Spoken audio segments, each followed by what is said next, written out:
when we look at Palm Sunday, now this helps us to prepare. By the time we get done, you'll forget everything we said about Palm Sunday. But Palm Sunday is for tomorrow, so we want to listen to this one fairly well. So Saint Cyril of Jerusalem, remember, this is in the 3rd century. 3rd century. And Saint Cyril of Jerusalem, he was that great catechist. He's already writing about this great procession that they took in Jerusalem. He was referring to the fact that the Christians of the time, they would go and they would pick the palms from the trees that are still alive, from which they picked the palms from when Christ was alive. That's what he said. They're still the same trees, at least probably the great majority of them. Then this spread, over time it spread to Egypt, what they were doing in Jerusalem. And in Egypt, we have documentation written from, now remember, when we talk about documentation, things that we have written, that means we have a clue, we have a sign. It doesn't mean it started there. Who knows how many things were written before that or how long it had been going before that. We don't have any clues from it because it got burnt, it got lost, it got whatever, or nobody wrote it down. But from what's written, these are some of the clues that we have. It spread to Egypt and Syria, and this is through the monks. At the beginning of Lent, the monks would go into the desert, and they would go there to pray and fast and do lots and lots of penance.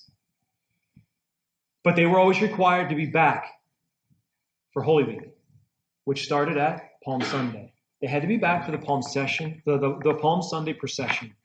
Okay, that's already in Egypt and Syria, very early, 3rd century. By 6th century, we already have Pope Gregory writing about it. He's regulating this a bit more. So we already know it's made its way to the West. It's in the Roman Rite. We're doing processions. We don't know exactly who started, where they started, but we already have a document from the Pope regulating it a bit. It's in the sacramentaries, and soon after, he's giving permission. He's giving permission to the northern regions, because remember, during Pope Gregory the Great, he's the one who sent Boniface to England, to England, and then from there they sent out. So they were already focusing on northern Europe and Christianizing all those areas. So they don't have palms, they don't have palm trees and palm. What are they going to do? And so you have something written from him, given permission for them to use box elders, to use willows. In a lot of places in England, you'll still, outside the church, you always have willows. You have willow trees and things like that. They were there to clip from, to use for the Palm Sunday procession. But the branches were used according to your region. Now we can easily buy them. And so we get palms and you ship them in. We don't have to go clip anything from the neighbor's tree and have them yelling at us. In Italy, they may do some palms and things like that. You'll see in the processions when you look it up, they got these big magnificent that they use for Rome and things. But on the parochial level, they clip them straight from their olive trees. They use olive branches. And I tell you, I really like that. It's nice to see everybody walking around with these olive branches in their hands. But to this day, they use mostly olive branches. And that's still hanging in their houses and things like that. It's beautiful. But it's the same sacramental efficacy. Okay, so the blessing of palms. Now we have to remember that this blessing, it probably comes from a bit of a later date. Maybe it's from the very beginning. The important thing was to have palms for this procession. Nowadays, people want to come and get a palm that's blessed and take it home and hang it in their house. So I encourage you, if you can, don't go to 8 o'clock Mass tomorrow. Come to to the procession, or do both. But the palms aren't there for you just to take home and hang up. They do have great sacramental power, like the sacramentals. Guéranger talks about the fact that they're a type of very strong sacramental that protects the house even from demonic influences and things. Because what you have in this blessing is essentially a consecration of palms, is what it looks like. You have a preface. Now, there's prefaces when you're consecrating something, right? Think about it. When you're consecrating a priest, a deacon, a bishop, there's always a preface. Right before consecration of Mass, at Mass, there's a preface. Before something's consecrated, there's a preface. Now we're saying a preface before we consecrate palms. So very holy palms.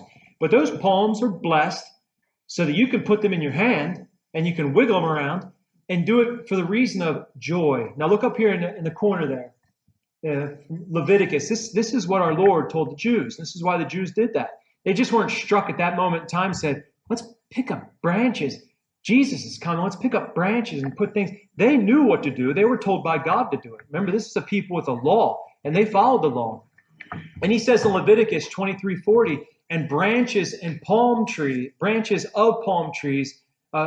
taking them in your hand, you shall rejoice before the Lord your God. Right? And that's what we're doing. We're following their example, and we're re-entering in. This procession is a procession to enter back into that great triumphant moment. Now remember, at that moment in Jerusalem, they thought that was the beginning. But in a way, that was the end. He went in and didn't do more than that. He went straight to the cross. So on an earthly level, his great triumph, that was it. But we know now what was going to happen and what happens.